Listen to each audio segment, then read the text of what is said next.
आपण समस्ते जानिचंती जे ओडिशा रे वर्तमान चाषी कूल हताश आमे विभिन्न समय रे देखुचे जे राज्य रे वृद्धि पाउची चाषी समस्या से जिनिस को आमे समस्ते अनुभव करुचे। आज चाषी राजरास्ता रे विभिन्न प्रकार समस्या 2 दिन तले दलर वरिष्ठ नेता प्रेजेंस रे आमे आपनको पाखरे कहिथिलु जे डबल इंजिन सरकार वर्तमान विभिन्न क्षेत्र रे तांकर जो प्रतिश्रुति सबु प्रतिश्रुति वर्तमान तांकर पानी रे गार पालटिलाणी। आपण भावंतु मैनिफेस्टो रे लेखा हला गोटे जिनिस किंतु वास्तव रे आज जेतबेले टार्गेट रखा हिची जे 73 लाख मेट्रिक टन धान प्रोक्योर करिवे आमे कौन देखुचे जे आमे देखुचे जे 29% चाषी ठारू 34% धान आज दिन रे किणवा पाई से माने सक्षम होइचंती। विभिन्न जगह रे आपण संबलपुर रो कथा कहतु बरगढ़ रो कथा कहतु पूरा पश्चिम ओडिशार कथा कहतु आज चाषी राजरास्ता रे आज प्रथम दिन नुहे बंधुगण आपण निजे जानिचंती जे बिहन रे आग समस्या देखा गला तापरे सार को नेकरी चाषी हंसन थे हताश हेले तापरे जेतबेले धान क्रय को नेकरी भोट पाई जेतिकी से माने व्यग्र थिले से क्रय कला बेले विभिन्न प्रकार नाटक चाषी मान को अपमान कृषि मंत्री कहिबे चाषी भाई माने नौटंकी करूचंती समवाय मंत्री आज कौन कहउचंती से जानि नांती जे विगत दिन रे कौन कहिथिले आज कौन कहउचंती काली कौन कहिबे हठात किनी स्टेटमेंट दउचंती जे मैनिफेस्टो रे कुआ गला 3100 टंका किंतु हठात किनी समवाय मंत्री स्टेटमेंट देबे जे नाई आमे ताकू 150 क्विंटाल परे आमे दबु जेतिकी एमएसपी प्राइस 1367 टंकार हिसाब आज जे देई पारले नाही ना चाषी को देले ना तार हिसाब दउचंती जोथि पाई आपण देखिबे पूरा पश्चिम ओडिशा रे वर्तमान व्यापक भावे चाषी राजरास्ता को आसचंती।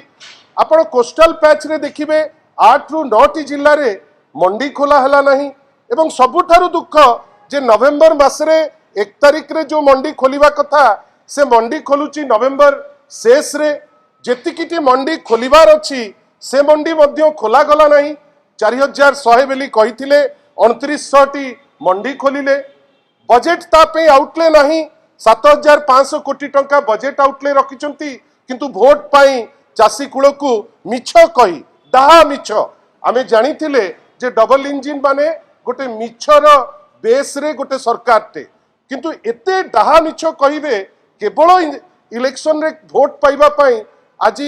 चाषी कूल हंसन साधारण लोक हंसन युवक हंसन विभिन्न क्षेत्र रे आमे देखुचे जे गोटे मिछ गोटे पॉलिश्ड मिछ एवं वर्तमान से मिछ उपरे पुनी प्रेस करा जाउची जे नाई आमे एइटा प्रोक्योर कर देलु सेइटा प्रोक्योर कर देलु आ आमे ताकू नै करी थरे नुहे बिजू जनता दल माननीय श्री नवीन पट्टनायक दिग्दर्शन रे तांकर बा डायरेक्शन रे सारा ओडिशा रे जोठी भी चाषी आंदोलन होउची बिजू जनता दल सेठी ठिया होउची प्रत्यक्ष भावे एवं सबुठारु बड़ कथा होउची मैसिव डेमोन्स्ट्रेशन से बरगढ़ रे हो से आपणकर संबलपुर रे हो सी आपणकर जगतसिंहपुर रे हो विभिन्न जगह रे वर्तमान गोटे मैसिव जो डेमोन्स्ट्रेशन होउची बिजू जनता दल सक्रिय भावे माननीय श्री नवीन पट्टनायक निर्देश क्रमे आमे ता धीरे आगे चलीचु जो क्रम रे 2 दिन तले माननीय श्री प्रसन्नाचार्य माननीय श्री संजय दास वर्मा श्री अरुण साहू डॉक्टर संतृप्त मिश्र टुकुनी मैडम ए समस्त प्रेजेंस रे कुआ गला जे 2 तारिख ठारू फेब्रुआरी मास 2 तारिख ठारू बिजू जनता दल राज्यवासी माने गोटे समावेश आरंभ करिबो 16टी जिल्ला रे आमे विभिन्न जगह रे समावेश को आगे नबु 24 तारिख दिन गोटे मैसिव डेमोन्स्ट्रेशन आमे भुवनेश्वर रे गोटे विशाल समागम करिबु बोली गोटे प्लान आमे आपण प्रेस बंधुक पाखरे ताकू नहीं थोइलु आमे एतिकी जानिचु जे चाषी कूल आज हताश बिजू जनता दल तापे बाहरुची